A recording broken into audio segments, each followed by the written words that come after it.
नमस्कार दोस्तों, जय श्री राम, जय हनुमान। स्वागत है आपका हमारा चैनल वास्तु शिल्पी आशीष में। और मैं शिल्पी आशीष आपका बहुत बहुत स्वागत करता हूं। वास्तु से लेकर हम आपके लिए नई नई जानकारियां शास्त्रों के अनुसार लेकर आते रहते हैं और यह वीडियो शास्त्रों के अनुसार हम आपके सामने निरंतर रखने का प्रयास कर रहे हैं और करते रहेंगे। हमारा उद्देश्य केवल इतना है, जो कुछ अकारण और अज्ञानता के अभाव में तरह तरह की भ्रांति प्रचलित है, अर्थात कोई भी व्यक्ति जिसको वास्तुशास्त्र का बिल्कुल भी ज्ञान नहीं है, वह व्यक्ति बिना उस ज्ञान के अभाव में दूसरे व्यक्ति को जिसका किसी भी प्रकार से वास्तु दोष या वास्तु को लेकर भ्रम नहीं हो रहा है और भ्रम में डालकर चला जाता है। और जो व्यक्ति उसकी बातों में आ जाते हैं वे घर में वास्तु दोष मान बैठते हैं। एक तो व्यक्ति पहले ही दुखी रहता है और दूसरे व्यक्ति अपना जो ज्ञानी पुरुष अनावश्यक रूप से दूसरे व्यक्ति को देकर चला जाता है, उससे वह व्यक्ति भ्रम में अपना जीवन जीने को मजबूर हो जाता है, जिससे वह व्यक्ति अत्यंत दुखी और भ्रमित दिखाई देने लगता है। हमारा उद्देश्य इसी भ्रांति को दूर करने का है कि प्रमुख शास्त्र ग्रंथों का दिया हुआ और आगे उन्हीं ग्रंथों की बात मानकर अपने जीवन में वास्तु संगत घर बनाना व वास्तु के अनुसार कार्य करना चाहिए। वीडियो को ज्यादा लंबा न करते हुए आज हम आपके लिए लाए हैं किस महीने में गृह प्रवेश करना चाहिए और किस महीने में नहीं करना चाहिए, जिससे उसे अशुभ फलों की प्राप्ति से वह बच सके। चलिए हम स्टार्ट करते हैं आज का अपना वीडियो, जिसमें हम बात कर रहे हैं कि गृह प्रवेश कौन से महीने में करना चाहिए। गृह प्रवेश के विषय में बात करने से पहले हमें यह बात जरूर जान लेनी चाहिए कि कौन सा हिंदी महीना कौन से अंग्रेजी महीने के आसपास या उसके साथ आता है। इसके लिए हमने वैसे तो लास्ट वीडियो में बता रखा था, लेकिन जो व्यूअर्स नए हैं उनके लिए मैं फिर से आपको ये बता देता हूँ कि कौन से अंग्रेजी महीने के साथ कौन सा हिंदी महीना आता है। हिंदी महीने भी वही 12 महीने होते हैं, अंग्रेजी महीने भी वही 12 महीने होते हैं। हम शुरू से बताते जाते हैं कि चैत्र का महीना सबसे जो शुरुआत का महीना हिंदी महीना आता है वो चैत्र का महीना आता है। चैत्र का महीना लगभग आता है मार्च और अप्रैल के आसपास, यानी मार्च के या तो लास्ट में आता है या अप्रैल के शुरू में आता है। इसके आगे आता है वैशाख का महीना। वैशाख का महीना अप्रैल महीने के आसपास या मई महीने के आसपास आता है। तथा ज्येष्ठ का महीना आता है हमारा जून के आसपास ज्येष्ठ का महीना आता है। और जुलाई के आसपास हमारा आता है श्रावण का महीना। अगस्त महीने के आसपास भाद्र का, सितंबर महीने के आसपास अश्विनी मास आता है। तथा अक्टूबर महीने के आसपास अगर हम बात करें अक्टूबर महीने की, तो अक्टूबर महीने के आसपास आता है कार्तिक का महीना। इसी प्रकार अगर बात करें नवंबर महीने के आसपास मार्गशीर्ष का महीना आता है। इसके अलावा हम आगे बढ़ते हैं तो दिसंबर महीने के आसपास हमें पौष का महीना देखने को मिलता है। ये महीना पौष वाला दिसंबर में भी आता है और जनवरी स्टार्ट में भी आता है। तो मेरे यहाँ पे आसपास कहने का मतलब बस इतना है कि ये महीने या तो ऐसे मान लो कि किसी अंग्रेजी महीनों के मिड में चालू होते हैं या किसी अंग्रेजी महीने के शुरुआत में चालू होते हैं।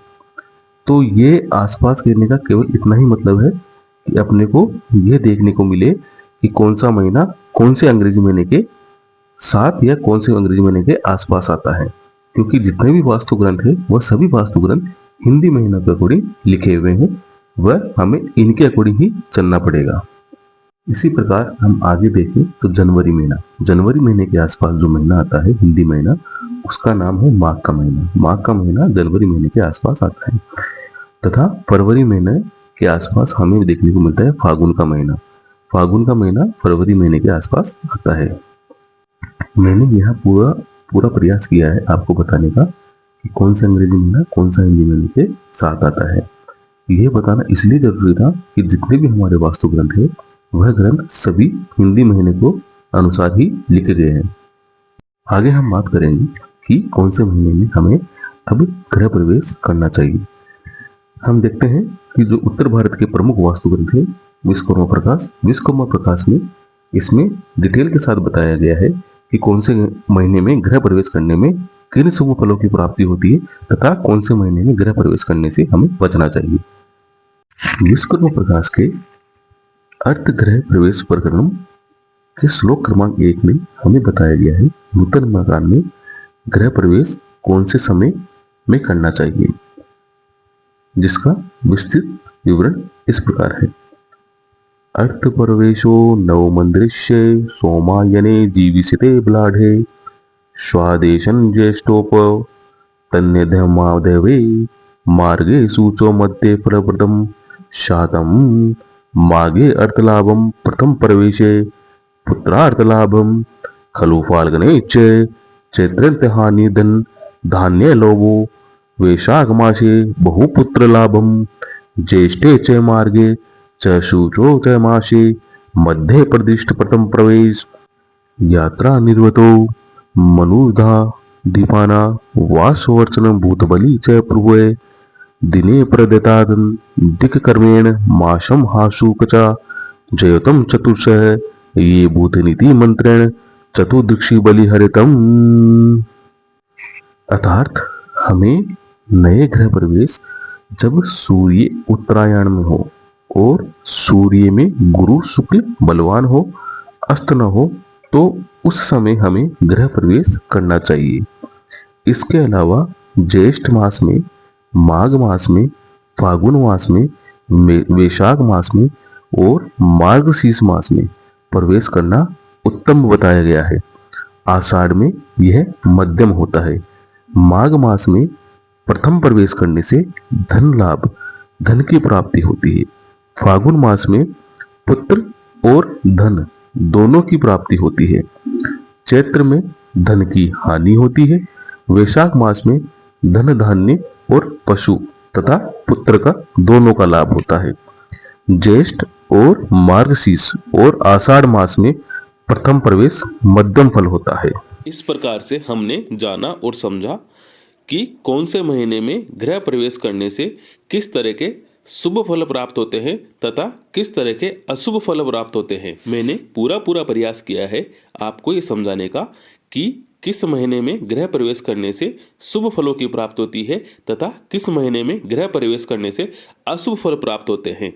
फिर भी अगर किसी कारणवश किसी व्यक्ति को कुछ समझ में नहीं आया हो तो वह हमें कमेंट बॉक्स में कमेंट करके पूछ सकता है।